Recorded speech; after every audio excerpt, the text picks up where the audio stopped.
ক্ষতিগ্রস্ত। ইন্না এটা তাকিদের জন্য ব্যবহৃত হয়। ইনসানের আগে যে আলিফলাম আছে এটাকে আরবিতে বলা হয় আলিফলামে ইস্তিগরাকি। ইংরেজিতে তি দ্বারা যা বোঝানো হয় আরবিতে আলিফলাম দ্বারাও তাই বোঝানো হয়। তি মানে কি সমস্ত, এখানে আলিফলাম বলতে সমস্ত বোঝাইছে কি ইন্নাল ইনসানা লাফি খুসর, লাফির যে লাম আছে এটাও তাকিদের জন্য ব্যবহার হয়। তো আল্লাহ বলছেন নিশ্চয়ই নিশ্চয়ই দুনিয়ার সব মানুষ ক্ষতিগ্রস্ত। দুনিয়ার সব মানুষ যদি ক্ষতিগ্রস্ত হয় তাহলে আজকে খালি সেই মাহফিল করার দরকারটা ছিল, হজ করার দরকারটা কি, নামাজ রোজার দরকারটা কি, পীর মুর্শিদের দরকারটা কি, মা বাবার খেদমত করার দরকারটা কি? প্রশ্ন আছে কিনা জোরে বলেন, আছে কিনা জোরে বলেন। আল্লাহ বলেন না এই বক্তব্য দেওয়ার পর আমি আল্লাহ রাব্বুল আলামিন আমার বক্তব্য আমি থামাই নাই, পরিনিষ্ঠ রাখি নাই। আমার বক্তব্য আমি আল্লাহ চালিয়ে গেছি কি দুনিয়া যদি কোনো মানুষ যদি চারটে গুণ যদি কোনো মানুষের ভিতর থাকে আল্লাহ পাক বলেন ওই মানুষের নেক আমল দুনিয়া এবং আখিরাতেও ওই ব্যক্তির নেক আমল ওই ব্যক্তির জীবনকে দুনিয়ার কোনো টর্নেডো আখিরাতের কোনো টর্নেডো নিভাইতে পারবে না। সে কখনো ক্ষতিগ্রস্ত হবে না। চারটে গুণ যদি তার মধ্যে থাকে, কয়টা গুণ? এক নম্বর পয়েন্ট হলো ঈমান। এক নম্বর কি? ঈমান। ঈমান। তাহলে আমরা ঈমান আনছি কার উপরে? এটা জোরে বলেন আল্লাহর উপরে ঈমান আনছি। নবীর প্রতি, ফেরেশতার প্রতি, কিতাবের প্রতি, পরকালের প্রতি, তকদীরের প্রতি, পুনরুত্থানের প্রতি আমরা ঈমান আনছি কিনা এটা জোরে বলেন। তাহলে এই গুণটা আমাদের আছে। তারপরে দুই নম্বর পয়েন্ট কি? নেক আমল। যারা নেক আমল করবে ঈমান আনার পর বসে থাকা যাবে না, নেক আমল চালাইতে হবে। জোরে বলেন সুবহানাল্লাহ। তিন নম্বর পয়েন্ট ওয়াতাওয়াসাউ বিল হক, হকের দাওয়াত দিতে হবে। আল কোরআনের আলো ঘরে ঘরে জ্বালো, আল হাদিসের আলো ঘরে ঘরে জ্বালো, সুন্নাতের আলো ঘরে ঘরে জ্বালো। কোরআন হাদিসের আলোকে হকের দাওয়াত দিতে হবে মানুষকে। জোরে বলেন সুবহানাল্লাহ। তিন চার নম্বর পয়েন্ট হকের দাওয়াত দিতে যায় নির্যাতনের স্টিমুলা আপনার আমার ভিতরে আসতে পারে, পিঠে কিছু ব্যত্রাঘাত হতে পারে, জেল জরিমানা হতে পারে। আল্লাহ পাক বলেন তখন চার নম্বর গুণ হলো তুমি ধৈর্য ধারণ করো। এই চারটা গুণ যদি তোমার মধ্যে থাকে তুমি দুনিয়াও সফল আখিরাতেও সফল। একটু জোরে বলবেন না সুবহানাল্লাহ।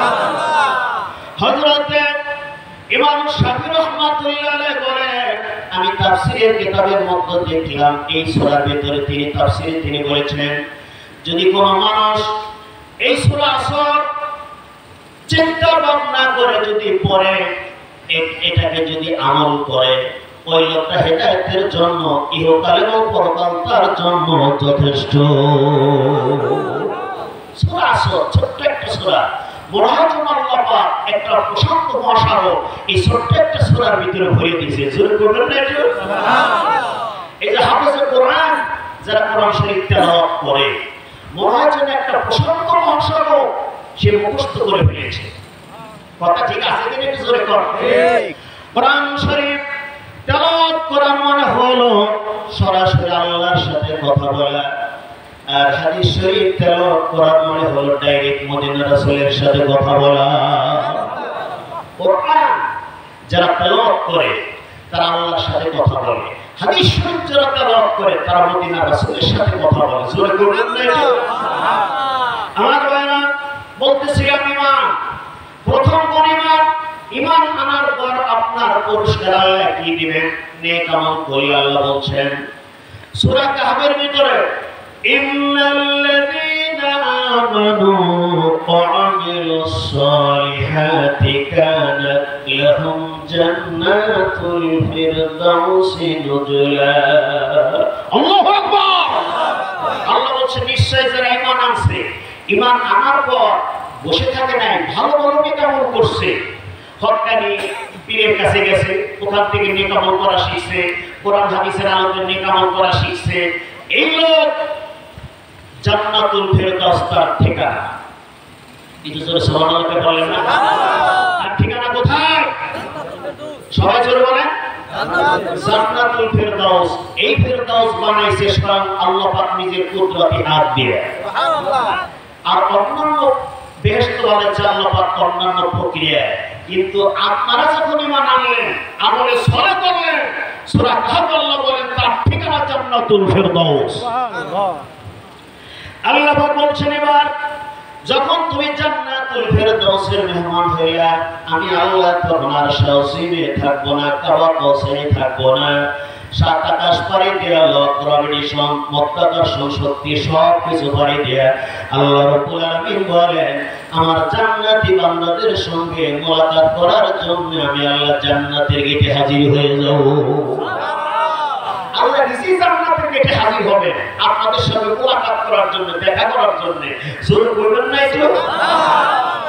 আল্লাহ পাকের সামনে ৭০,০০০ মনের পানিশন থাকবে। এক একটা পর্দার পাট যখন ওপেন হয়ে যাবে, আল্লাহ রাব্বুল আলামিন সঙ্গে সঙ্গে জান্নাতীদের সালাম দিয়ে বলবেন সালামুন কওলাম মির রাব্বির রহিম। আল্লাহু আকবার। আল্লাহ নিজে জান্নাতীদের সালাম দিবেন। জান্নাতীদের কি নাম? এইভাবে আল্লাহ পাক জান্নাতীদের দেখবেন, জান্নাতের হয়ে ইমানদার এমন সুরিত কণ্ঠে গজল গাইতেছে, এরকম গজলের কণ্ঠের সুর দুনিয়ার কোন নবীকে আল্লাহ দেন নাই, দুনিয়ার কোন জিনকে দেন নাই, দুনিয়ার কোন ফেরেশতাকে দেন নাই, দুনিয়ার কোন নবীকে দেন নাই, দুনিয়ার কোন ওলি গাউস কুতুবকে এত সুন্দর কণ্ঠ দেন নাই। শুধু তাই নয়, এরকম জান্নাতের সমুদ্র কণ্ঠ দুনিয়ার কোন জিন ফেরেশতা নবীগণ পর্যন্ত কেউ আজ পর্যন্ত শোনে নাই। এমন সমুদ্র কণ্ঠে এই জান্নাতের হুরগে ইমানদার গজল গাইবে। জোর করবেন না সুবহানাল্লাহ? গজলটা কি গজল হবে? মদিনা রাসূল সেটা হাদিস শরীফে বলে দিয়েছে। জোর করবেন না একটু? গজলটা কি বলবো? নাহানুল খালিদাতু ফালা নাবিদু, নাহানুন নাইমাতু ফালা নাবাসু, নাহানুর রাদিয়াতু ফালা নাসকাতু, তুওয়ালিমান কানা লানা ওয়া কুন্না লাহু। রাহু তিরমিজি। জোরে কন্না সুবহানাল্লাহ। এই গজল গাইবে মদিনা রাসূল তাও বলে দিয়েছে। জোরে কন্না মারহাবা। আমার বক্তব্য তাহলে ঈমান আমরা আনছি, আমলে সওয়াল করছি, ইনশাআল্লাহ জান্নাতুল ফেরদৌস আল্লাহ আপনাকে আমাকে দিয়ে দিবেন। জোরে করবেন না? তবে আমল ছাড়া কি জান্নাত সম্ভব? জোরে বল। ওই যে एग्जांपल দেওয়ার সময় বলে থাকি, এক মুরিদ বিশ্বাস রাজা বলছে হুজুর কই কি কই দোয়া করেন আমার একটা দোয়া। কই যা দোয়া করলা? 3 বছর পর দোয়া কই কি দোয়া করলেন হুজুর? দোয়া করা কিছু হইলো কেন না? কই বাবা তুমি কি বিয়ে করছো? কই তা তো করিনি। আপনারা বলেন বোসারা কি দোয়া হওয়া সম্ভব? এই দুনিয়ায় বউ ছাড়া যেরকম পোলাবো সম্ভব নয়, আল্লাহ পাক বলেন জান্নাতে যদি যাইতে চাও নেক আমল ছাড়া জান্নাতে যাওয়া সম্ভব না। জোরে জোরে বলেন সুবহানাল্লাহ। এই জন্য আল্লাহ পাক বিশ্ব কনস্টিটিউশন, বিশ্ব সংবিধান কোরআনুল কারীম আল্লাহ ডেসক্রিপশন করলেন মান আমিলা সালিহান মিন যাকারিন আও উনসা وهو مؤمن فأولئك يدخلون الجنة। سبحان الله। আমিলা যাপন করবে সে পুরুষ হোক নারী হোক, ঠিকানা তার জান্নাত। এটা জোর করবেন না সুবহানাল্লাহ?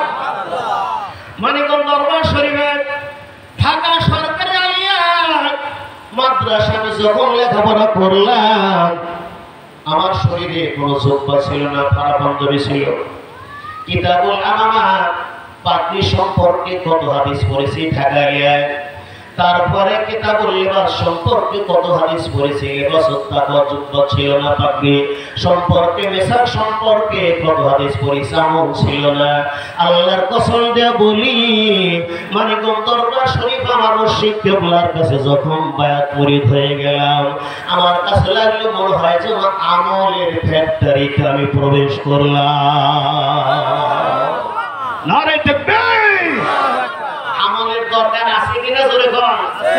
আপনি যত বড় শাইখুল হাদিস হন, শাইখুল হাদিসের বাপ, শাইখুল হাদিসের দাদা, আপনার যদি আমল না থাকে, রিকশা চালক যদি আমল করে, শাইখুল হাদিসের চাইতে, শাইখুল মুফতি মুফাসসিরের চাইতে একজন রিকশাওয়ালা আমলদার ব্যক্তির দাম আল্লাহর কাছে অনেক বেশি দামি। জোরে বল সুবহানাল্লাহ। আমল আমাদের দরকার আছে কিনা ভাইজান? ঈমান আনলাম, আমল করলাম, জান্নাতুল ফেরদৌস ইনশাআল্লাহ আমাদের দিয়ে দিবেন। জোরে বলবেন সুবহানাল্লাহ। তারপরে কি? হকের দাওয়াত দিতে হবে। হক হলেন আল্লাহ, হক হলেন রাসূল, হক হলেন কোরআন, হক হলেন হাদিস, হক হলেন পরকাল। জোরে বলবেন সুবহানাল্লাহ। আমার ভাইরা, 4 নম্বর পয়েন্ট হলো ধৈর্য। ধৈর্য ধারণ করতে হবে। এই ধৈর্য ধারণ এমন একটা মহাগুণ। জোরে বলুন সুবহানাল্লাহ।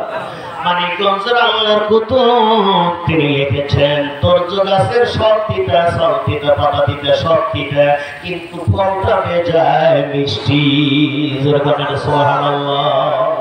ধৈর্য ধরার দরকার আছে কিনা একটু জোরে বল। আছে কিনা জোরে বলেন। নবীর একজন সাহাবীর নাম ছিল আব্দুল্লাহ আনসারী। কি নাম? আব্দুল্লাহ আনসারী। আরো জোরে বল। আব্দুল্লাহ আনসারী। এই সাহাবী আমার নবীর পিছনে যখন নামাজ আদায় করতেন, আব্দুল্লাহ আনসারী এত গরীব ছিলেন।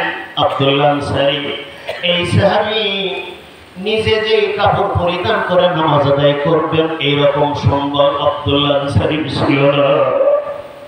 নিচে জীবন, নিচে কষ্ট, কোন সাহাবী চলে গেছে। আর আব্দুল্লাহ আনসারী আমার নবীর পিছনে নামাজ পড়েন, সাহাবায়ে কেরাম নামাজ পড়েন।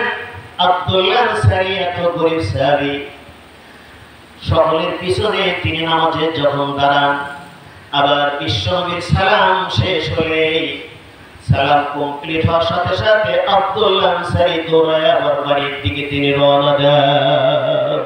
সুবহানাল্লাহ। 3 দিন হলো। কয়দিন? 3 দিন। 3 দিন এরকম ঘটনা পর্যবেক্ষণ করলেন ওমর। কে? জোরে কর। ওমর। ওমরের এত মেজাজ ছিল, উনি কাউকে টার্গেট করে ধমক দিলে সে বেটার পেশাবার পায়খানা দোনোটা সিরিয়ার মতো বেরিয়ে আসতো। এত বড় তাওয়াজ্জুহ ফয়েজ আল্লাহ রাসূলের কাছে বায়াত করে সোহবতের কারণে এই ম্যাগনেট তিনি অর্জন করেছিলেন। জোরে কইবেন না একটু? নারে তাকবীর। আল্লাহু আকবার। সূর্য সূর্য বর্তমান চমক মসজিদুল নববীতে কি? ইয়া আইয়ুহাল্লাযীনা আমানু ইন্নামাল খামরু ওয়াল মাইসিরু ওয়াল আনসাবু ওয়াল আজলাম রিজসুম মিন আমালিশ শাইতান ফাজতানিবুহু লাআল্লাকুম তুফলিহুন। ও মুসলমানরা, ও ইমানদাররা, তোমাদের জন্য মদ জলাকারী হারাম। জোরে বলেন সুবহানাল্লাহ। এই বক্তব্য দিচ্ছে সূর্যের তাপ ওনার কপালে লাগছে, সূর্যের দিকে রাগ করছে, মেজাজ স্টল করে, আর পূর্ব আকাশে সূর্য মূর্য আলোটা কিছুই নেই। জোরে কইবেন না একটু? সুবহানাল্লাহ। এত জোরে বলেন সুবহানাল্লাহ। নারে তাকবীর। সমাজে এক শ্রেণীর টাকি আছে, আল্লাহর ওলির বিরুদ্ধে কথা বলে, পীর মুরিদের বিরুদ্ধে কথা বলে, বায়াত মুরিদের কথা বলে, সোহবতের বিরুদ্ধে কথা বলে। আছে কিনা একটু জোরে কর। আমি ওই সমস্ত টাকিদেরকে বলি, ওমরের মতো একটু সোহবত যদি নিতে, তাহলে ব্যাপারটা বুঝতে যে কোন পাওয়ারের সূর্যটা বিলীন হয়ে যায়। জোরে বলুন না সুবহানাল্লাহ। উপস্থিত নবীর সাহাবীরা বললেন, হে আমিরুল মুমিনিন, খলিফাতুল মুসলিমিন, সূর্যের তাপ ছাড়া আলো বাতাস ছাড়া মানুষ কেমনে বাঁচে? সূর্য থাকবে কয় হয়, আমি তো বুঝি নেই। হযরত ওমর দ্বিতীয়বার যখন পূর্ব আকাশের দিকে তাকায় মৃদু হাসি দিলেন, মৃদু হাসি এতে টাইমে সূর্য তার আলো প্রদান করলো। আপনি জোরে বলেন সুবহানাল্লাহ। এরপর ওমর অর্জন করেছিলেন আমার রাসূলের কাছে বায়াত মুরি সোহবতের কারণ নেই। জোরে বলেন এটা সুবহানাল্লাহ। নারে তাকবীর। এই বায়াত মুরি সোহবতের দরকার আছে কিনা একটু জোরে বল। একটু সবাই জোরে বলেন আছে কিনা? বলতেছিলাম হযরত ওমর রাদিয়াল্লাহু তাআলা আনহু এই পাওয়ার অর্জন করেছিলেন আমার রাসূলের কাছে তার ভালোবাসা দিয়ে, তার বায়াত মুরি সোহবত দিয়ে এবং অন্তর দিয়ে আমার রাসূলকে জীবনের চাইতে ওমর ভালোবাসছিলেন, যার কারণে এই পাওয়ারটা তিনি অর্জন করলেন। পাওয়ার অর্জন করতে যায় শুধু এমনি আলুদের জাউতি কুস্তি পাউতি এমত অবস্থায় কিন্তু পাওয়ার অর্জন করা যায় না। পাওয়ার অর্জন করতে গেলে একটু ভালোবাসার দরকার আছে কিনা একটু জোরে বলেন। জোরে বলেন আছে কিনা? আমার বাবা আব্দুল্লাহ আনসারী সম্পর্কে পর্যবেক্ষণ করলেন, একমাত্র ওরা কেউ না। ওমর তো বিশাল পাওয়ার, কি পাওয়ার? ওমর সে পথ দিয়ে যায়, সরকার নিজে ওয়াজ করে, আমি ওই পথ দিয়ে যাই না। হুজুর বলবেন না? নারে তাকবীর! ওমর রাসূলের কাছে বায়াত মুড়ি হয় এমন সম্পদ অর্জন করছিলেন, শয়তান পর্যন্ত ওমরকে স্পর্শ করতে পারে নাই, জীবনে পারেও নাই। জোরে বলবেন না একটু? নারে তাকবীর! আমার রাসূল একবার বললেন, সাহাবী, প্রত্যেকটা লোকের সঙ্গে একটা করে ইবলিস শয়তান আছে। এক সাহাবী মুস্কি হাসি দেখলেন, নবী গো, আপনি যে ওয়াজ করলেন তাহলে বোঝা যায় আপনার লগে একটা আছে। হুজুর বললেন, সুবহানাল্লাহ। রাসূল বললেন, আমার লগে যেটা আছে বল আসলামা, এটা আমার কাছে ইসলাম কবুল করছে, আমার কাছে বায়াত মুড়ি দেয়া মুসলমান হয়, আমি রাসূলুল্লাহর কথাই শুনে। হুজুর বললেন, সুবহানাল্লাহ। শয়তান আমার রাসূলের কাছে বায়াত মুড়ি মুসলমান হইছে। জোরে কোন সুবহানাল্লাহ। হাদিস শরীফের মধ্যে আছে, কেউ যদি স্বপ্নে আমার নবীকে দেখে ঠিক নবীকে দেখবে, কেউ যদি স্বপ্নে কাবাঘরকে দেখে ঠিক কাবাঘরকে দেখবে। কারণ শয়তান কাবাঘরের সূরাত আল্লাহ নবীর সূরাত জীবনে ধারণ করতে পারে নাই, পারবেও না। সুবহানাল্লাহ। আর জোরে কোন সুবহানাল্লাহ। তাহলে বুঝা গেল ওমরের এই যে পাওয়ারটা হযরত ওমর রাদিয়াল্লাহু তাআলা আনহু অর্জন করেছিলেন আমার রাসূলকে ভালোবাসার কারণে, বায়াত মুড়ি সোহবতের কারণে। একটু জোরে জোরে বলা যাবে কি সুবহানাল্লাহ? নারে তাকবীর! আল্লাহু আকবার। হযরত ওমর পর্যবেক্ষণ করলেন, ইয়া রাসূলুল্লাহ, আপনার সাহাবী আব্দুল্লাহ আনসারী মনে হয় মুনাফিক হয়ে গেছে। মুনাফিক মানে দেখেন, ইয়া রাসূলুল্লাহ, আমি 3 দিন পর্যন্ত পর্যবেক্ষণ করলাম আব্দুল্লাহ আনসারী আপনার পিছনে নামাজ কালাম পড়ে পড়ে 3 দিন আমি লক্ষ্য করলাম। নামাজ কমপ্লিট হওয়ার পর আপনি যখনই সালাম শেষ করেন, আব্দুল্লাহ আনসারী তাড়াতাড়ি করে দৌড়াইয়া বাড়ির দিকে চলে যায়। আমার নবীজি বললেন, তাহলে আমরা চলো আব্দুল্লাহ আনসারীর বাড়িতে যা তার খবরটা একটু ভালো করে নেই। জোরে বলেন সুবহানাল্লাহ। নারে তাকবীর! খবরটা ভালো করে নেই। নবীজির সঙ্গে 4 জন সাহাবী গেলেন। কয়জন সাহাবী? 4 জন। জোরে কোন? 4 জন গেলেন। 4 জন যাওয়া মাত্রই আমার নবীর সাহাবীরা আব্দুল্লাহ আনসারীর ঘরের দরজা বন্ধ পাইলেন। ঘরের দরজা কি বন্ধ? সালাম দিলেন, সালামের জবাব আসে না। দ্বিতীয়বার সালাম দিলেন, সালামের জবাব আসে না। তৃতীয়বার সালাম দিলেন, সালামের জবাব আসে না। তৃতীয়বার সালাম দেওয়ার পর আল্লাহর নবীর সাহাবী আব্দুল্লাহ আনসারী রাদিয়াল্লাহু তাআলা আনহু তখন ডাক দিয়ে বলতেছেন, ইয়া রাসূলুল্লাহ, মেহেরবানি করিয়া আমাকে আপনি মাফ করে দেন। জোরে বলুন সুবহানাল্লাহ। ডাক দিয়ে বললেন, ইয়া রাসূলুল্লাহ, আপনি আমাকে মাফ করে দেন। তুমি বললেন, সাহাবী, তুমি কি জানো না, আমি রাসূল যদি কারো প্রতি যদি বেজার হয়ে যায়, আমার আল্লাহ তার প্রতি বেজার হয়ে যায়। জোরে বলুন সুবহানাল্লাহ। রে আব্দুল্লাহ, কোন কারণে 3 বার তোমাকে সালাম দিলাম, সালামের জবাব তুমি কেন দিলে না? আব্দুল্লাহ আনসারী রাদিয়াল্লাহু তাআলা এইবার ডাকতে বলতেছেন, ইয়া রাসূলুল্লাহ, আমি যে কাপড়টুকু পরিধান করে নামাজ আদায় করব, এই কাপড়টুকু আমার না। নবী গো, ইয়া রাসূলুল্লাহ, ওই কাপড়টুকু আমার নাই। যে কাপড়টুকু আমি পরিধান করে নামাজ পড়ব, অল্প একটু কাপড় পরিধান করে আপনার পিছনে আমি নামাজ আদায় করি। যখন ওই নামাজ পড়া শেষ হয়ে যায় আমি বাড়িতে আসি, কারণ আল্লাহ কোরআন শরীফে বলেছে, তুমি নিজে বাঁচো, তোমার আহলে পরিবার বর্গকেও তুমি বাঁচাও। জোরে বলেন সুবহানাল্লাহ। নারে তাকবীর! ইয়া রাসূলুল্লাহ, আমি যেই কাপড় পরিধান করে নামাজ পড়লাম, ওই কাপড়টা খুলে আমার ঘরের ভিতরে একটা গর্ত আমি করেছিল নবী, একটা গর্ত। ওই গর্তের ভিতরে আমি তখন উলঙ্গ হইয়া গর্তের মধ্যে আমি বসে থাকি। আর ওই কাপড়টা আমার স্ত্রীকে দিয়ে আমার স্ত্রী তখন নামাজ পড়তে থাকে। যেরকম সুবহানাল্লাহ। ইয়া রাসূলুল্লাহ, আপনি যখন 3 বার সালাম দিলেন, আমার স্ত্রী তখন নামাজরত অবস্থায় ছিল। কারণ যখন কোন মানুষ নামাজরত অবস্থায় থাকে, সে ডাইরেক্ট সরাসরি আমার আল্লাহর সাথে কথা বলে।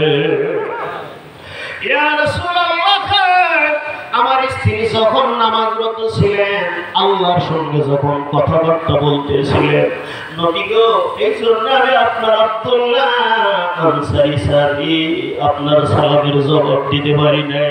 আপনি লক্ষ্য করে দেখেন, ওই কাপড়টা পরিধান করে আমার স্ত্রীকে উলঙ্গ অবস্থায় গর্তের মধ্যে রেখে আসছে, আর আমি এখনো কাপড়টা পরতে পারি না। এই কাপড়টা এখন আমি ভালো করে পড়তে পারি না, আপনার সঙ্গে আমি দাঁড়ায় গেছি। বলেন না সুবহানাল্লাহ। এই হলো ইসলাম। আব্দুল্লাহ আনসারী ইসলামকে ভালোবাসার কারণে অল্প একটু কাপড় পরিধান করে আর রাসূলের পিছনে জামাতে নামাজ আদায় করতেন। তারপরও নামাজের জামাত তিনি ছাড়েন না। তাই নামাজের জামাতের দরকার আছে কিনা? এটি জোরে বলেন, আছে কিনা? এই জন্য আমি বলবো ভাই, ইসলাম কত কঠিন। এই ইসলামকে হকের দাওয়াত দিতে গেলে নির্যাতনের স্টেম রোলার আসবে। সাহাবীদের জীবনে যদি পড়া যায় কতই না কষ্টের কথা। নবীর একজন সাহাবী ছিলেন, ওনার নাম ছিল আব্দুল উজ্জা। কি নাম? আব্দুল উজ্জা ছিল। উনি চাচার সংসারে লালিত পালিত হলেন। ওনার বাবা ইন্তেকাল করেছেন, চাচা কিছু ছাগল বকরি ভেড়া দুম্বা দিলেন। তখন একদিন আব্দুল উজ্জা বলতেছে, চাচা জি কয় কি মুহাম্মদ সাল্লাল্লাহু আলাইহি ওয়াসাল্লাম সম্পর্কে আপনার কোনো ধারণা আছে কি? কয় আছে কি? কয় না, আখিরি জামানার নবী দাবি করছে, আপনি কি ঈমান আনবেন? কয় না, ঈমান আনবো না। আব্দুল উজ্জা বলেন, চাচা আমি হলাম ব্যক্তি, আমার আব্বা নাই, মা আছে, আপনার অপেক্ষা এতদিন পর্যন্ত আপনার অপেক্ষা আমি ছিলাম।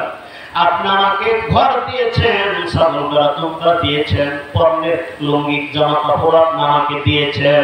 তবে চাচা মেহেরবানি করিয়া আপনি আমাকে একটু অনুমতি দেন, আমি বিশ্বনবী মুহাম্মদ রাসূলুল্লাহর দরবারে হাজির হয়ে যাব। বিশ্বনবীর দরবারে হাজির হব। চাচা বললেন, ভাতিজা, ইমাম যদি আমার বিশ্বনবীর কাছে যদি ইসলাম কবুল করো, যদি তুমি বায়াত করে দাও, তুমি এর পরিণাম জানো? কয় কি? কয় পরিণাম হলো তোমাকে যে আমি ভেড়া বকরি দুম্বা যা দিয়েছি সব তুমি আমাকে দিয়ে দিতে হবে, ঘর দিয়েছি দিয়ে যেতে হবে, তোমার পণ্যের যে জামা কাপড় লুঙ্গি আছে সব ছেড়ে ফেলে দিতে হবে। আব্দুল উজ্জা বললেন, চাচা আমি বড় আশা করে আপনার অপেক্ষায় ছিল, আপনি আমার বাসন নবীর কাছে যাবেন, ইসলাম কবুল করবেন, রাসূলের কাছে বায়াত করিতে হবে, কিন্তু আপনি যেহেতু ইসলাম ঈমান আনবেন না, আমি আপনার ভাতিজা, আমি আর থাকতে পারলাম না। কখন মালাকুল মউত এসে যায় বলা যায় না। আপনি ঘর দিয়েছেন, ঘর ছেড়ে দিলাম, জামা কাপড় দিয়েছেন, লুঙ্গি দিয়েছেন, সব খুলে দিলাম, ভেড়া বকরি দুম্বা সব ছেড়ে দিলেন, সব উলঙ্গ অবস্থায় তখন পরা যুবক তখন কাঁদতে কাঁদতে মার কাছে যা হাজির হয়ে গেলেন। জোরে কোন সুবহানাল্লাহ। মার কাছে হাজির হলেন। মা বললেন, বাবা তোমার অবস্থা কেমন? মা ছেলের অবস্থা দেখে, উলঙ্গ অবস্থা দেখে সঙ্গে সঙ্গে দুই হাত দিয়ে মায়ের চোখ দুইটা তিনি বন্ধ করলেন। ডাকতে বললেন, বাবা রে তোমার অবস্থাটা কেন? বল আমার অবস্থা হলো এই কারণ হয়েছে। কেউ কারণ? বলে আমি ইসলাম কবুল করার জন্য মদিনা রাসূলের কাছে যাব। জোরে বলেন সুবহানাল্লাহ, নারে তাকবীর। বললেন, মা আমাকে কিছু কাপড় দাও। ছেঁড়া একটা কম্বল ছিল, কম্বলটাকে দুই টুকরা করে এক টুকরা শরীরে পরিধান করলেন, আর এক টুকরা হাঁটু লাগে না। এমত অবস্থায় ওই ছেঁড়া কম্বল পরিধান করে আমার রাসূলের দরবারে হাজির হয়ে গেলেন। জোরে বলেন সুবহানাল্লাহ। তখন পথটা তো ভালো ছিল না। পথ চলতে চলতে রওনা করলেন। পেটে খাবার নাই, ক্ষুধার্ত মাথার চুল খুশকো আমার রাসূলকে ভালোবাসার জন্য আমার বাইরে আব্দুল উজ্জা অনেক ক্ষুধার্ত অবস্থায়, ক্লান্ত অবস্থায় মদিনার মসজিদুল নববীর দরজার সামনে বসে আছে। জোরে বলেন সুবহানাল্লাহ। বিশ্বনবী বললেন, কে তুমি? হুজুর, আমার নাম আব্দুল উজ্জা। কি জন্য আসছো? ইয়া রাসূলুল্লাহ, আপনার কাছে ইসলাম কবুল করার জন্য, মুসলমান হওয়ার জন্য আসছি। আল্লাহর নবী বললেন, তোমার নাম আব্দুল উজ্জা নয়, তোমার নাম হলো আব্দুল্লাহ। যেরকম সুবহানাল্লাহ।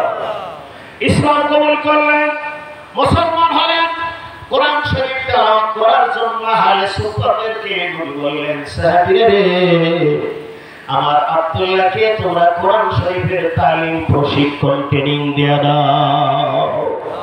ট্রেনিং দিতেছে কোরআন শরীফের তালিম, খুব জোরে পড়তেছে তেলাওয়াত। এত জোরে পড়ে আব্দুল্লাহ চুল বাজাবেন।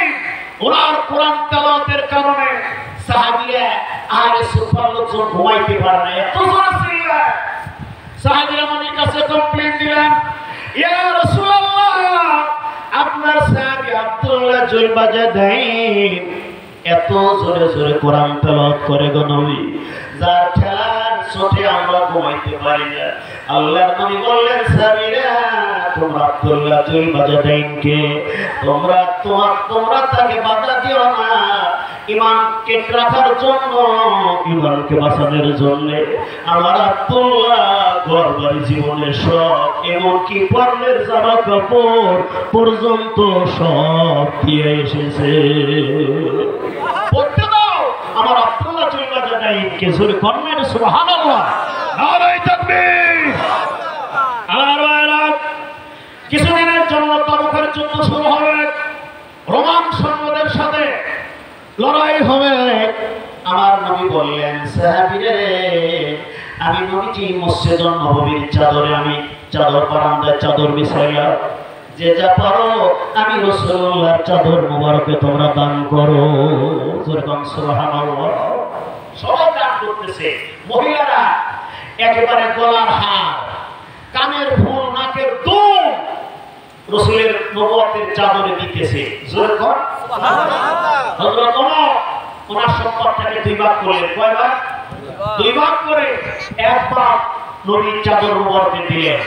উসমান গনির সম্পদকে তিন ভাগ করলেন, তিন ভাগ করে এক ভাগ রাসূলের চাদর মুবারকে দিলেন। হযরত আলী রাদিয়াল্লাহু তাআলা আনহু ওনার সম্পদকে চার ভাগ করে এক ভাগ এনে দিলেন। জোরে কর না সুবহানাল্লাহ। অনেক সাহাবী অনেক কিছু আনলেন।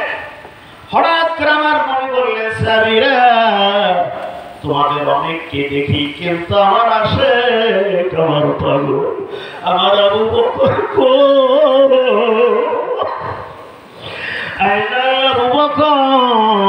আমার আবু বকর কই? মসজিদের নববীর পিলারের আড়াল থেকে আবু বকর তখন বললেন, লাব্বাইক ইয়া রাসূলুল্লাহ, আসসালামু আলাইকা ইয়া হাবিবাল্লাহ। জোরে বলুন সুবহানাল্লাহ। আমার নবী বললেন, আবু বকর, কি আনছো? ইয়া রাসূলুল্লাহ, এই কয়েক কেজি গম আর এর ভিতরে কয়েকটা দিরহাম, তোমার ঘরে কি কিছু নাই? আবু বকর বলেন, ইয়া রাসূলুল্লাহ, দুনিয়ার যাবতীয় সম্পদ আমি আবু বকরের জন্য যা বোঝায় সব মদিনার মসজিদুল নববীর নবীজির নবুয়তের চাদর মুবারকে আমি দিয়েছি। আমার বাড়িতে আল্লাহ এবং আল্লাহর রাসূলকে আমি রেখে এসেছি। আর তাবুকের যুদ্ধ হবে, আল্লাহর নবী রওনা করলেন রোমান সৈন্যদের সঙ্গে। জোরে কান্না সুবহানাল্লাহ। প্রতিমধ্যে আব্দুল্লাহ চুল বাজা দেনের সঙ্গে দেখা হয়ে গেল। জোরে কান্না সুবহানাল্লাহ। ওই যে আব্দুল্লাহ ইসলাম কবুল করে, তার সাথে দেখা হলো। হযরত আব্দুল্লাহ বলেন, ইয়া রাসূলুল্লাহ, আপনার সাহাবীদের নিয়ে আপনি তাবুকের যুদ্ধে যাবেন, রোমান সৈন্যদের সঙ্গে আপনি লড়াই করবেন। নবী গো, আমি আপনার হতভাগা সাহাবী, আমার তো কিছুই সম্পদ বলতে কিছু নাই। নবী গো, আপনি দোয়া করেন আমি আব্দুল্লাহ যেন তাবুকের যুদ্ধে ময়দানে শহীদ হয়ে যায়। যেরকম সুবহানাল্লাহ। হুজুর, আপনি দোয়া করেন আমি শহীদ হয়ে যায়। বিশ্বনবী বললেন তুমি একটা খাবারের বাকল আমার ডাল আমার আনলেন। বিশ্বনবী আব্দুল্লাহ ডান হাতে তিনি খেজুরের বাকলটা বেঁধে দিয়ে বললেন আল্লাহ রে কাফের মুশরিকদের জন্য আমার আব্দুল্লাহর রক্তকে আমি নবী হারাম করে দিলাম। আর সুবহানাল্লাহ আব্দুল্লাহ চুল বাজা দেয় বলতে হুজুর আপনি কাফের মুশরিকদের জন্য আমার রক্ত হারাম করলেন। আমি চাইছিলাম আমার জীবনটা আমি শহীদ হয়ে যাব আর আপনি হারাম করে দিলেন। আমি তো আর শহীদ হতে পারলাম না। আল্লাহর নবী আব্দুল্লাহ টেনশন করো না, টেনশন করো না। এই মতো অবস্থায় চলে যদি তোমার যদি মৃত্যু হয় আল্লাহ রাব্বুল আলামিন তোমার মরণটা শহীদের মধ্যে গণ্য করে দিবে। একটু জোরে বলুন না সুবহানাল্লাহ। তোমার মরণটা শহীদের মধ্যে গণ্য হবে। কিছুদিনের মধ্যে আল্লাহ রাসূল যখন যুদ্ধ করলেন তারপরে যুদ্ধে গেলেন রোমান সৈন্যরা জানতে পারছে স্বয়ং মুহাম্মদ সাল্লাল্লাহু আলাইহি ওয়াসাল্লাম আসছে। ওরা করছে কি তাবুকের মাঠ বিশ্বনবীর নাম শুনে ময়দান ছেড়ে দিয়েছে। আল্লাহ রাসূল বিরাট যুদ্ধে তাবুকের যুদ্ধের মাঠ রাসূলের হাতে বিজয় এসে যায়। সুবহানাল্লাহ। আর আস্তে বল সুবহানাল্লাহ। সুবহানাল্লাহ। আর জোরে বল সুবহানাল্লাহ।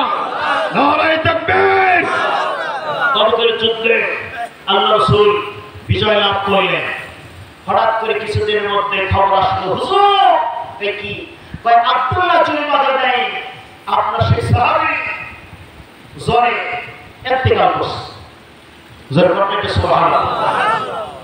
আমার নবী ডাকতে বললেন স্যার আমার আব্দুল্লাহ চুল বাজা দেনের জন্য কবর খনন করো। কবর খনন করতে যায় সাহাবায়ে কেরাম কবর খনন করলেন। আমার নবীজি বললেন সাহাবীরা তোমরা কবর খনন করো আমি মদিনার রাসূল আমি রাসূলুল্লাহ আব্দুল্লাহ চুল বাজা দেনের কবরের ভিতরে নামবো। কবর খনন করা হলো। বিশ্বনবী কবরের ভিতরে নামলেন। একজন সাহাবী একটা লাইন টিপ টিপ করে ধরেছিলেন আর দুইজন সাহাবী আব্দুল্লাহ চুল বাজা দেনের লাশটা যখন আনলেন আল্লাহ নবী বললেন সাহাবীরা তোমার ভাই আব্দুল্লাহ চুল বাজা দেনের লাশের সঙ্গে কোন রকমের খারাপ ব্যবহার করো না। সুবহানাল্লাহ। আমার ভাইরা আব্দুল্লাহ চুল বাজা দেন আমার রাসূলকে ভালোবাসার কারণে আল্লাহ তাকে এত সম্মান দিলেন, এত মহব্বত দিলেন, এত ইজ্জত দিলেন। আমার রাসূল আব্দুল্লাহ চুল বাজা দেনের কবরের ভিতরে নামলেন। টিম টিম করে সেই সাহাবী বাতিটা ধরেছিলেন অন্ধকারের ভিতরে তিনি আর কেউ নন হযরত বিলাল রাদিয়াল্লাহু তাআলা। লাইটটা প্রদীপটা হাতে করে রয়েছে আর যে দুইজন সাহাবী আব্দুল্লাহ চুল বাজা দেনের লাশটা যখন কবরের দিকে যখন নামাইতেছেন আল্লাহর নবী বললেন তোমার ভাই আব্দুল্লাহ চুল বাজা দেনের প্রতি তোমরা খবরদার বেয়াদবি করো না।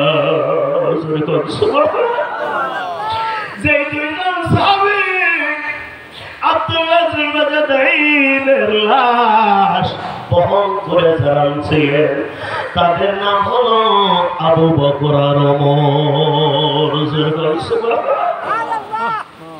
কত বড় দামের সাহাবী আব্দুল্লাহ চুল বাজা দেনের লাশ আল্লাহর নবী কবরে নামালেন। কবরে নামানোর পর মাটি দিয়ে যখন রেখে ডাকা হলো আল্লাহর নবী কবরের দুই পাশে তখন দাঁড়াইয়া বিশ্ব নবী তো হাত উঠালেন। আল্লাহকে বললেন আল্লাহ আমি তোমার বন্ধু রাহমাতুল্লিল আলামিন এতক্ষণ পর্যন্ত আমার আব্দুল্লাহর প্রতি আমি রাসূল রাজি ছিলাম, আমি খুশি ছিলাম রে আমার আল্লাহ তুমি আমার আব্দুল্লাহর জন্য রাজি আর খুশি হয়ে যাও। আমার ভাইরা কি সাহাবী কত বড় ভাগ্যবান। পাশে ছিল ইবনে মাসউদ রাদিয়াল্লাহু তাআলা চিৎকার মেরে কান্না শুরু করলেন। নবীর অন্যান্য সাহাবীরা বললেন ইবনে মাসউদ কোন কারণে তুমি এরকম করে কাঁদতেছো হামলায়া? এইরকম করে কিরকম করে তুমি কান্না শুরু করলে? আব্দুল্লাহ ইবনে মাসউদ বলেন, নবীর সাহাবীরা রে, আমার মাসুক নবী যে সাহাবী আব্দুল্লাহ জুলবাজাদের কবরের প্রতি নাম, কবরের ভিতরে নামলেন, তার লাশটা কবরে নামালেন, তারপর রাসূলুল্লাহ কবরের পাশে দাঁড়াইয়া আব্দুল্লাহ জুলবাজাদের জন্য দোয়া করলেন, আয় আমার আল্লাহ, আজকে যদি এই লাশটা আব্দুল্লাহ জুলবাজাদের লাশ না হয়ে যদি আমি ইবনে মাসউদের লাশ হয়ে যাইত, তাহলে আমার জীবনটা অনেক ধন্য হয়ে যেত। আমার ভাইরা, বিশ্ব নবীকে ভালোবাসার কারণে আব্দুল্লাহ হযরতে আব্দুল্লাহ জুলবাজাদের মর্যাদা আল্লাহ কমাইছে না বাড়াইছে? এই সবাই জোরে কর, কমাইছে না বাড়াইছে? জোরে বলেন। আমার ভাইরা, মানিকগঞ্জ দরবার শরীফে 1993 সালে আমি বায়াত মুরিদ, যেরকম মা বাবা, এই দরবার শরীফে আমি দেখেছি কত মানুষের আমল ছিল না, কত চোর ডাকাত সন্ত্রাসী চাঁদাবাজ মাস্তান আল্লাহর ওলির কাছে বায়াত মুরিদ হয়ে পা থেকে মাথা পর্যন্ত রাসূলের সুন্নাতে ভরা। একটু জোরে কইবেন না সুবহানাল্লাহ? নারায়ে তাকবীর, নারায়ে তাকবীর। সুন্নাত যেখানে রাসূল সেখানে, রাসূল যেখানে আমার আল্লাহ সেখানে। একটু জোরে কইবেন না? আমার মানিকগঞ্জের মুর্শিদ কেবলা আল্লাহ পাক ওনাকে কি করে যে দুনিয়া প্রেরণ করেছেন, আমার মন কয় বাংলাদেশের মানুষ কেন আজ পর্যন্ত পৃথিবীর অনেক মানুষ জানতে পারে নাই, বুঝতে পারে নাই মানিকগঞ্জের পীর যে কোন মাপের মানুষ, আজ পর্যন্ত অনেকে ভাবনা চিন্তা করার তারা যোগ্যতাও রাখে না। আমি আমার ওয়াজে বলেছি, এই পৃথিবীর মাটির নিচে কি খবর আমার মুর্শিদ কেবলা জানতে পারেন, বলতে পারেন। মহাকাশের খবর আমার মানিকগঞ্জের মুর্শিদ কেবলা ডক্টর মুফতি মনজুরুল ইসলাম সিদ্দিকী সাহেব উনি জানতে পারেন এবং বলতে পারেন। জোরে করেন সুবহানাল্লাহ। মুর্শিদ দাঁড়াও একটু সামনে, জন্মের দেখা দেখব দুই নয়নে। পড়েন, মুর্শিদ দাঁড়াও একটু সামনে, জন্মের দেখা দেখব দুই নয়নে। মুর্শিদ আমার এমনই একজন, তারে না দেখিলে বারে জ্বালা জোড়ায় না রে মোর। মুর্শিদ আমার এমনই একজন, তারে না দেখিলে বারে জ্বালা জোড়ায় না রে মোর। মুর্শিদ যা মূল্যনিধি, বলেন মুর্শিদ যা মূল্যনিধি, হারাইলে আর পারি না লোহার বানাইছে রে কাঁসা সোনার। মুর্শিদ পরশ মনি গো লোহার বানাইছে রে কাঁসা সোনা। তামাকাশা জং পড়িলে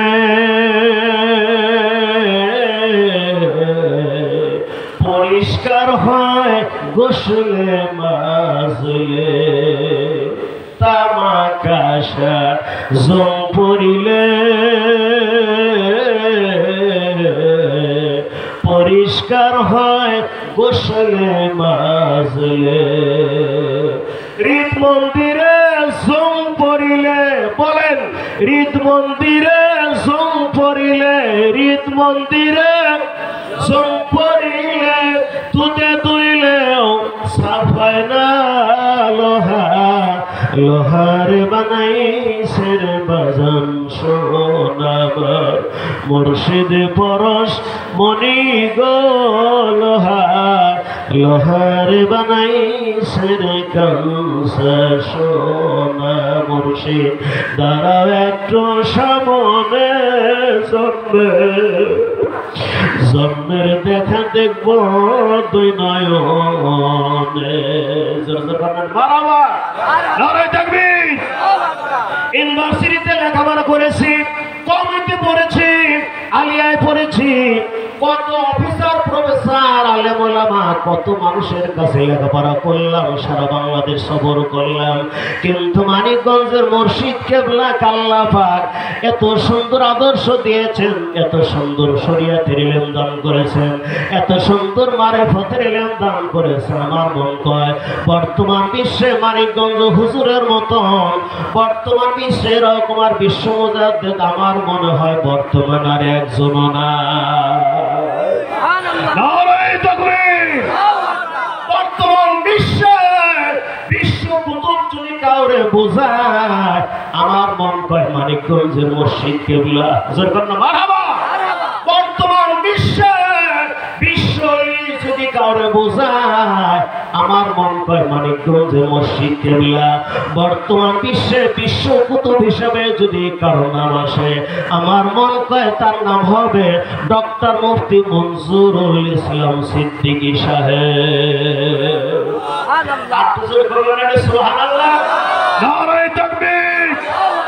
আমি ছোট হতে পারি কিন্তু আমার পিছনে এমন একজন মাঝে আমাকে নিয়ন্ত্রণ করেন, আমাকে পরিচালনা করেন, তিনি যেন তেন পীর নয়, যাকে নিয়ে তাম পৃথিবীকে গোটা বিশ্বকে নিয়ে চ্যালেঞ্জ করতে পারি, যার নাম ডক্টর মুফতি মনজুরুল ইসলাম সিদ্দিকী সাহেব।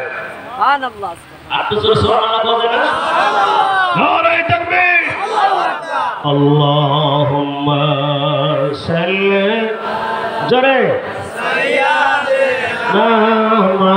মাওলানা মুহাম্মদ আলা আলি সাইয়্যিদিনা মাওলানা মুহাম্মদ। জোর করে বাবা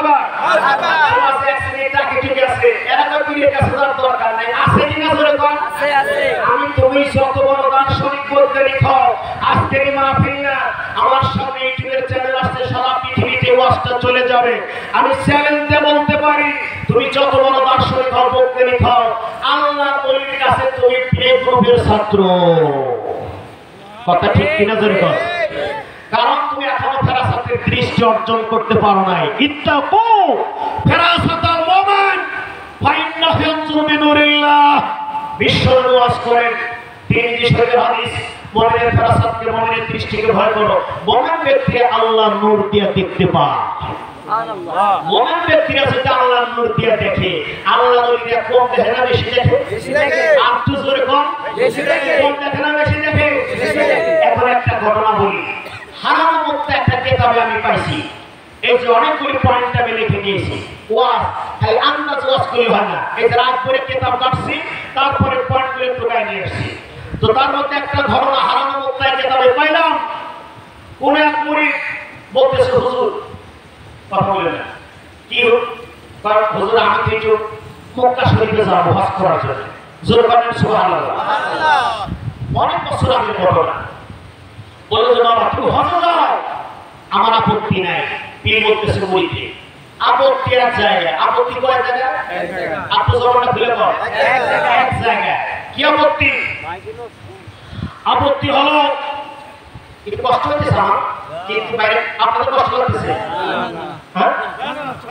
সারা রাত চলবো আমার মারছে কদিন সারা রাত। সারা রাত থেকে ওয়াজ শুনবেন না, হাত তোলেন। আমি তো এসে শুনবেন না। আচ্ছা হাত সারা রাত কেনা কেনা শুনবেন, হাত তোলেন। নারে তাকবীর। হাত তুলে নড়াচড়া করেন। হ্যাঁ নারে তাকবীর, নারে তাকবীর, নারে তাকবীর। হাত তুলে আলহামদুলিল্লাহ। আপনাদের ইমান তো দেখলাম অনেক পাওয়ারফুল। সারা রাত ওয়াজ শুনতে যাচ্ছে, সারা রাত করবেন না, ভয় পাই না। তবে সারা রাত ওয়াজ করলে যে সব হতো এই নিয়াত করার কারণে আপনার অ্যাকাউন্টে সেই সব লেখা হয়ে গেছে। আমার এই কথা অভ্যাস সবাই চলে যায় না, তাহলে শুধু আর হুজুর থাকবে না, মাইক না থাকবে না। কথা ঠিক কি না?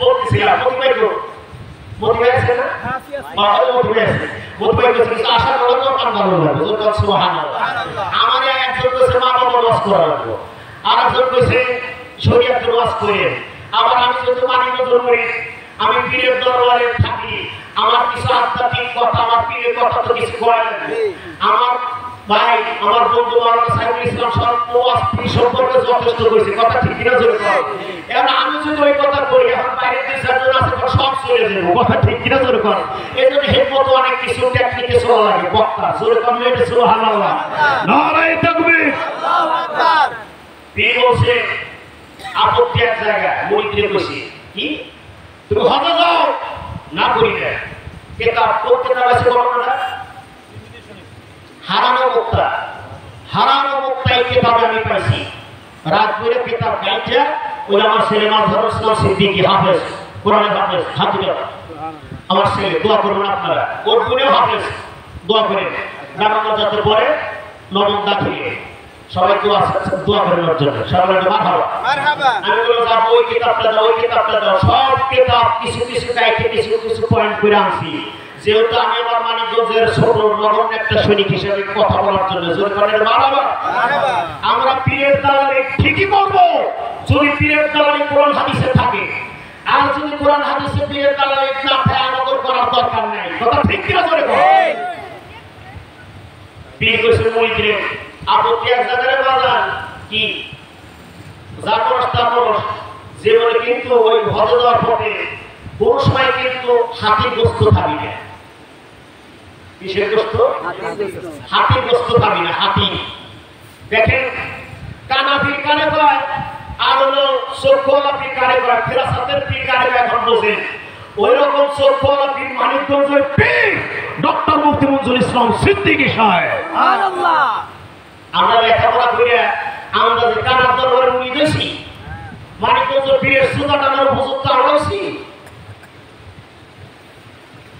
পীর বলছে বাবা আপত্তি কয় জায়গা এক জায়গা কি হাতি গোশত এটা জবানটা খুলে কর হাতি গোশত খাবে না তো কাফেলা দুইটা কাফেলা একটা ছিল কাফেলা বড় আর একটা ছোট একসাথে রওনা করতেছে ছোট কাফেলার যত টাকা পয়সা ছিল বড় কাফেলার কাছে ছিল প্রতিমধ্যে চৌরাস্তা বেঁচে গেছে জঙ্গলে কয় রাস্তা চৌরাস্তা এখন বড় কাফেলা গেছে এক রাস্তা দিয়ে ছোট কাফেলা গেছে আর এক রাস্তা দিয়ে ছোট কাফেলার যত টাকা ছিল কার কাছে আছে বড় কাফেলার কাছে আছে এখন আর টাকা নাই এমন ভাবে পথ হারায় গেছে টাকা পয়সা কিছুই নাই ছোট কাফেলা ক্ষুধার্ত সবাই তখন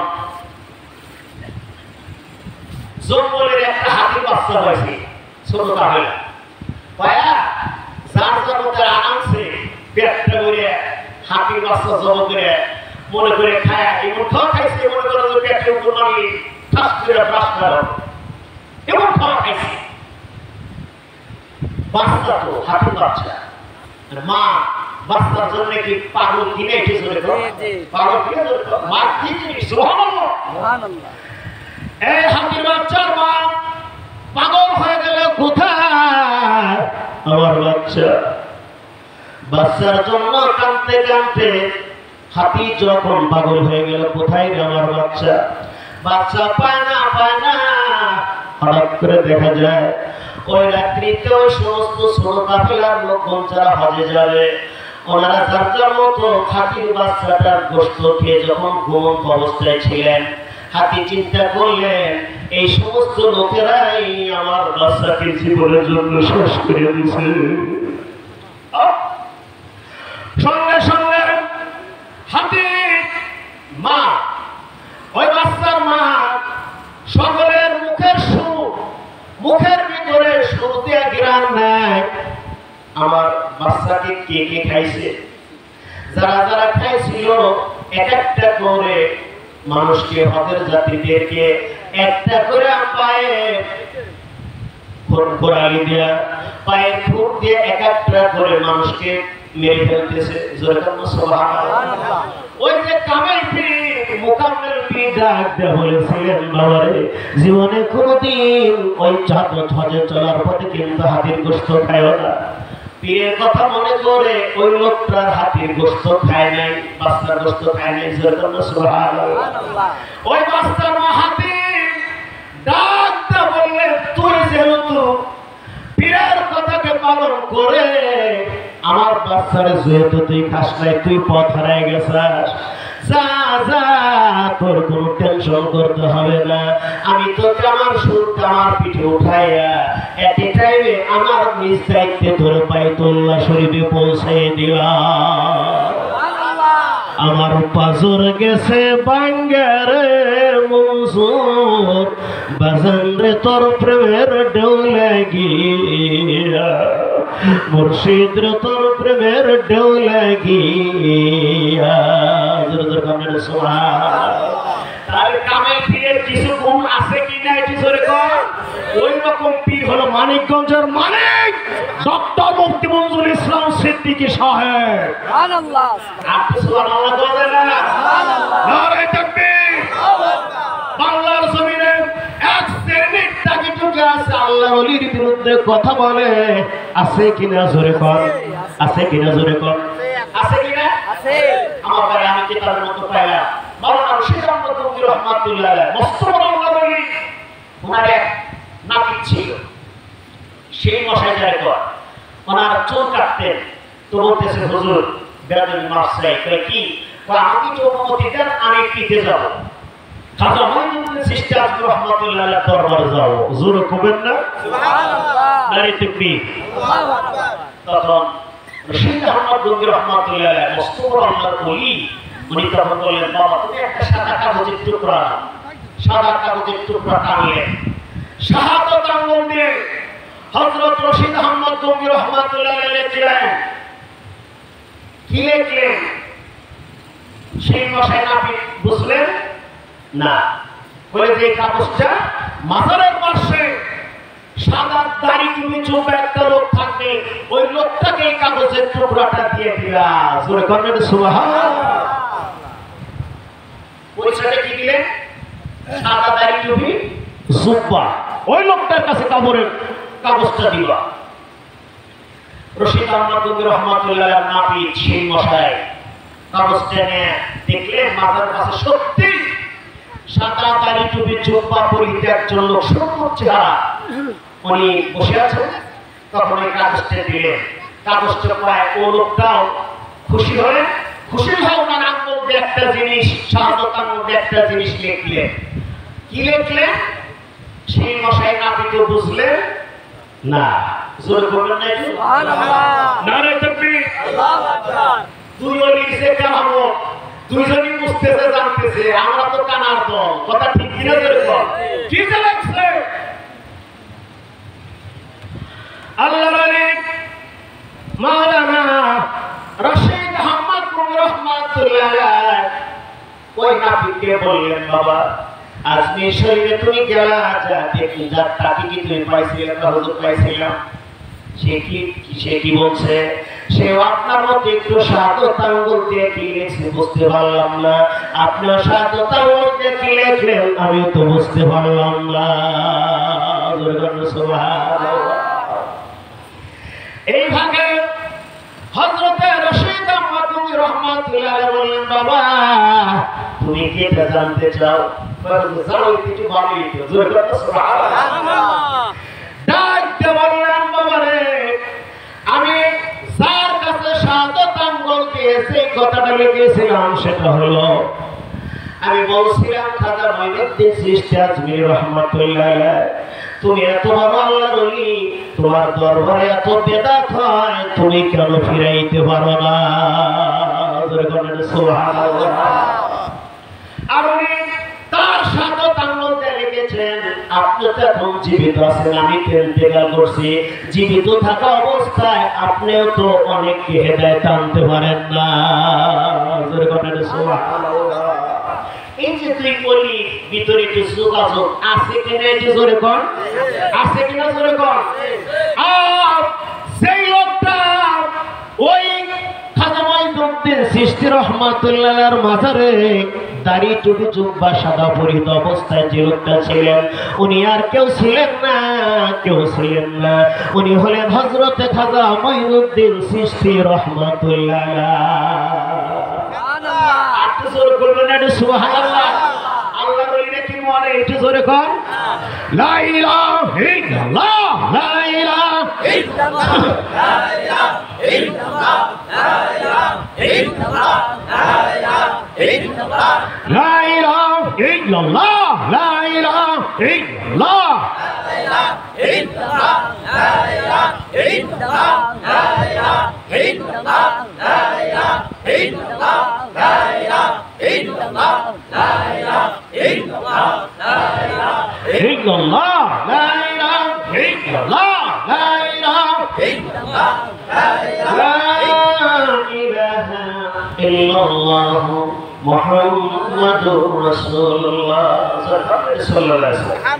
আমার ভাইরা, তাহলে যারা ঈমান আনবে তাদের কপাল খারাপ হবে না ভালো হবে? আল্লাহ বলেন আমাদের কপাল সকলের ভালো, বলেন ইনশাআল্লাহ। নারে তাকবীর। ঈমান পাওয়ার দরকার আছে কি না? আছে। খয়বরের যুদ্ধে কামস নামক একটা দুর্গ মুসলমানদের দখলে আসে না। কামস দুর্গ খয়বরে তো নবীজি প্রথম সেনাপতি করে আবু বকরকে পাঠালেন। আবু বকর, জি হুজুর, তুমি সেনাপতি হিসেবে যাও, খয়বরের দুর্গ কামস দুর্গ দখল করতে হবে।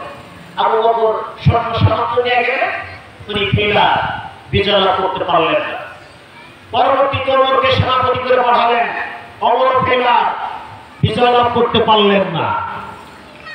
পরবর্তী সময় আল্লাহ রাসূলকে সার নামাজ পড়ে দোয়া করলেন, আল্লাহ তুমি যারে ভালোবাসো, তোমার রাসূল যারে ভালোবাসে বেশি, ওই ব্যক্তির হাতে কামস দুর্গ দখল করাইয়া দাও। সুবহানাল্লাহ। আপনি জোরে বলুন সুবহানাল্লাহ। ওই রাত্রে সাহাবায়ে কেরাম সারা রাত যার যার মতে ইবাদত করতে লাগলেন। আল্লাহ আমি যে ওই ব্যক্তি হই, কিন্তু কবুল করবেন কয়জন? একজন। জোরে কর, একজন। একজনের ইবাদত করতেছে সবাই। আমার নবী ফজর নামাজ পড়ে যখন সালাম ফিরালেন, আল্লাহ বলেন জিবরিল আমার বন্ধুকে যা সালাম কর আর বলে দাও আল্লাহ আজকে কামস দুর্গটা আমার আলীর হাতে আমি আল্লাহ দখল করে দিও। একটু জোরে কর সুবহানাল্লাহ। কামস দুর্গ আমার আলীর হাতে দখল হবে। আলী গো সাবিয়াটা রানী তো সো রাসূল বললেন, আলী কানো, আলী কানলেন। বিশ্বনবী আলীর চোখ মুবারকে থুতু মুবারক লাগানোর সাথে সাথে আগের চাইতে আলীর চোখ আরো দৃষ্টি শক্তি ভালো হয়ে যায়। বিশ্বনবী বলেন, আলী আমার বড় ভাই জনাব আলী হাসান মিঠু ভাই আসছে, এই জন্য কথা আসে যাও উঠবেন না, এখানে আসে কথাটা তরবারি নাও। তরবারি নিলেন। রাসূল বললেন, আলী জিবরাইল আমার কাছে কিছুক্ষণ আগে বসছিলেন, আজকে কামস দুর্গটা তোমার হাতে দখল হবে। জোরে কর সুবহানাল্লাহ। তুমি যাও